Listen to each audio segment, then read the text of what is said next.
think I just broke my hoodie. You cool? Be cool, man. Be cool, man. What's up, everybody? Welcome to Watching Movies with Nico and Chris. As always, I am Nico. And I'm Chris. And for this episode, we are starting a series called In Case You Missed It. And in this series, what we're going to do is we're going to talk about movies that we've missed, movies that you should miss, and then our top 5 movies that if you haven't seen them, You should probably see. Exactly. So, I got my list. Yours is on your phone. Right. Mine's old school. Paper. Or a piece of paper. Yeah, whatever. Yeah, I think that's what you What call is this? I don't know. So, okay, alright. I guess we'll start out with movies you should... right? Yeah. Movies you should miss. Right. And, Chris, what is your movie to miss? The movie I think you should miss is Sucker Punch. This one was directed by Zack Snyder. And I think some columnist said Zack Snyder doesn't know the difference between exploitation and empowerment, which I think explains it very well. It's basically just a bunch of like almost underage girls running around in tight clothes for like an hour and a half, and it's just bad. I don't know. Yeah, the fighting wasn't good. I don't know. Just nothing good in it. Really disappointing. I didn't see it. Yeah. But I was really looking forward to it because same guy that did like 300 and Dawn of the Dead. I mean, you would expect good things from him, but it just didn't happen. Which hopefully. Yeah, and he's directing Superman. Yeah, hopefully Superman like, will be. What? Hopefully Superman will. We might be in trouble. Be redemptive for him. Yeah. So. Were you looking forward to that movie at all? I mean, I was kind of interested to see how it would be. I heard a lot of bad things about it before I went in, and one of my friends said it was horrible, but then he ended up going to see it with me again. So it might not be that bad. Okay, that's funny because that made my miss it very difficult to choose from because my first choice was a movie that I was super excited to see, and I was incredibly disappointed in, which was Green Lantern. And I've talked to you about this before. Yeah, I think you're the big reason why I didn't see the movie. Like, I absolutely hated it. Like, there's so many cool parts in it, but it doesn't highlight that at all, and it's so boring. But that's not my movie to miss. Like, if you are a nerd, go ahead and watch it. If you like Green Lantern, watch it. Whatever, who cares? Movie to not waste your time on is Final Destination 5. And for one reason is it's a very gimmicky 3D movie. Right. So unless you saw it in the theater or you have a 3D TV, you're not going to get that full experience of the jokiness and the campiness of it. Right.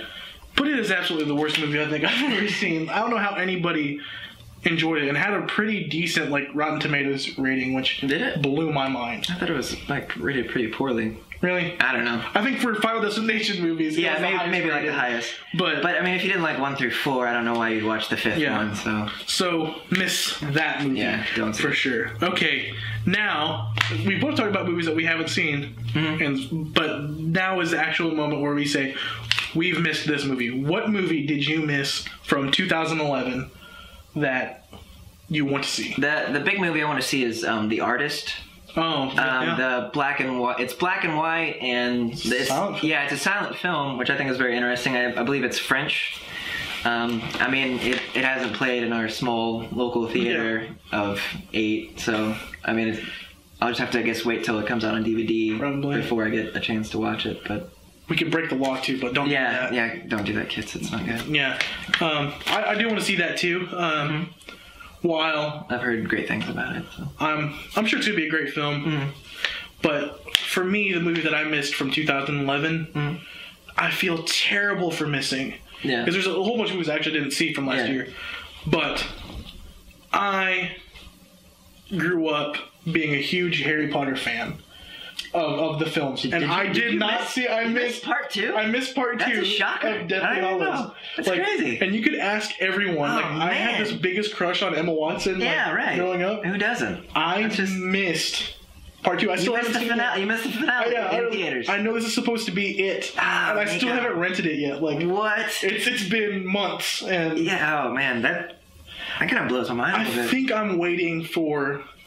I don't know what I'm waiting for, but I think I'm waiting for like a huge like Blu-ray like collector's pack, the 8-pack DVD set. Because right now there's only 1 through 7 available. That's why Walmart took them out so they can sell like the 8-packs. Exactly. So it's like I don't want to. Like, because if I don't want to spend money to rent it because I'm gonna end up buying it. Right. Yeah. Because I want the collection. So yeah, I feel really bad. That is kind of weird. Like, that's crazy to me a little bit. I feel terrible. I'm gonna watch it eventually. I will see it. But like, there's a whole bunch of movies that I missed from last year that I think I should see, and that's why we started this In Case You Missed It series, because there are movies that people miss that they should see. Yeah. And so I think are phenomenal. So for In Case You Missed It for 2011, we're going to go down from 5 to 1 of movies that if you miss it, you should see it. So we'll start with our number 5s. My number 5 is right here. And my number 5 is Super 8. The J.J. Abrams love letter to Steven Spielberg. Fantastic film. If you like The Goonies and any sort of like E.T. type of thing, it's a must watch. Yeah, it's definitely a little bit darker than the Goonies. Oh yeah, and E.T. was. I mean, it's still there's no truffle shuffle. Yeah, it's not as like crazy as like Attack the Block or anything like that. But I mean, yeah, it's a great film. A lot of lens flares if you're. Oh yeah, if you like lens flares, which I do. That's why I like J.J. Abrams a lot. So that's awesome. But not why I like Michael Bay, because I don't like Michael Bay. Yeah, that's not cool. My number 5 pick is Tucker and Dale vs. Evil. Oh, definitely. It's probably the funniest dark comedy I think I've seen since Army of Darkness. Oh wow. Yeah. I think it's been that long since I've seen one that good. Yeah.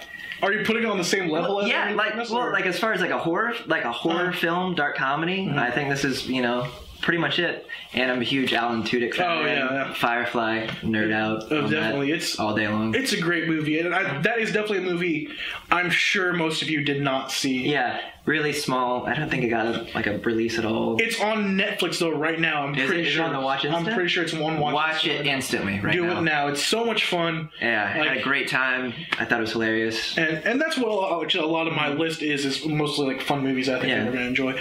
So number 4. It's exactly that, is The Muppets. Ah, yes. Like, the funnest time I've had at the theater. Period. I think in probably, 10, 20 years, since I've been going to the theater. I mean, it's a Muppet movie. You know what to expect. Yeah. If you think you're too old for The Muppets, you're not. You are completely wrong. I smiled from ear to ear the whole time. From beginning to end. Like, never not a smile on my face. Such a good movie to watch. Exactly.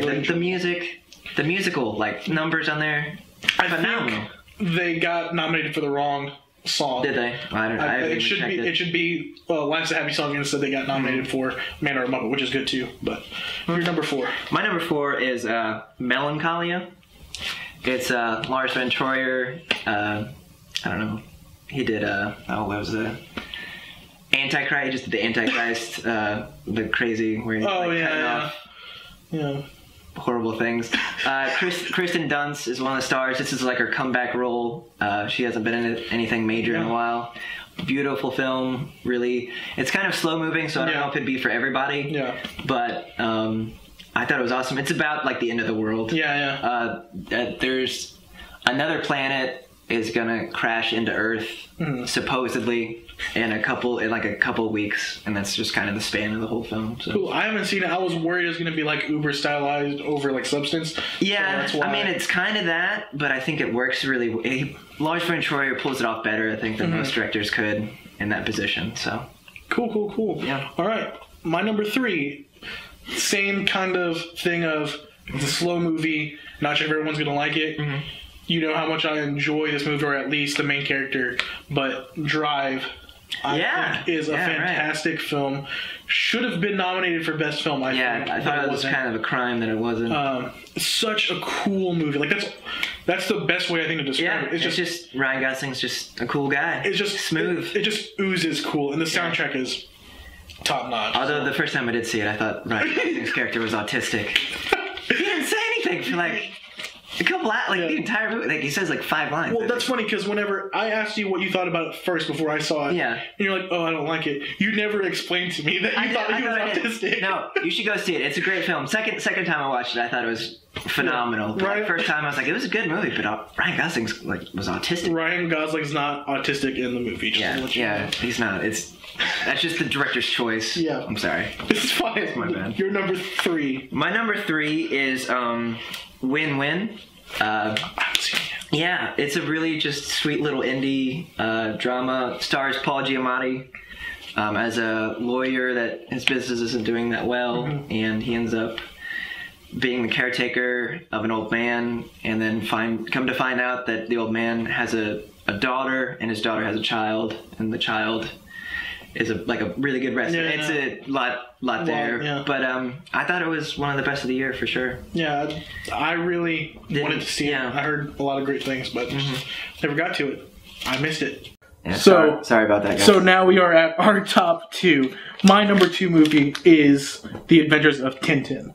Much like how the Muppets made my my list, the movie's just a lot of fun. It's a crazy action adventure. Yeah, it's pretty much non-stop from the get-go. They kind of do a little bit of the story, and then it's just action. Yeah. For like an hour and a half. It kind of wears you out a bit. Like it's a little much. It's a little much to handle. But it's good. Like it's in a good way. And probably one of the best looking movies. Definitely. One of the best animated movies from last year. Yeah. Without a doubt. So I didn't get to see it in 3D, and I thought it was gorgeous. Oh my gosh, in 3D. Like that's why we have 3D. Yeah, like I missed it. Fantastic. My number 2 was Hannah. Oh. Yeah, I don't think that was released in January. I think that was really early. Yeah, which I thought was horrible because I thought it was definitely one of the best movies of the year. Stars Saoirse Ronan. I think that's how you say her name. I think she's like 13 or 14, but I think she's a really big up-and-comer. You guys need to look out for her.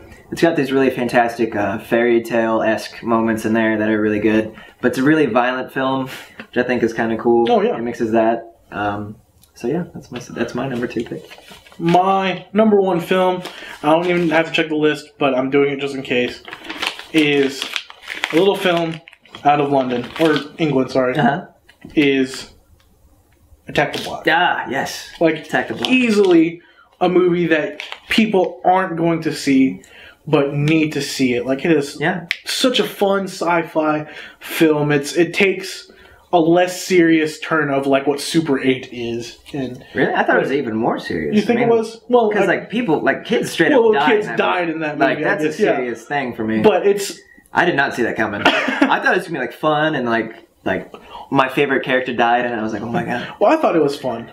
I mean, I still had a great time. Like it's a very just action, like sci-fi based film, and it's very, very well shot. It's so well done.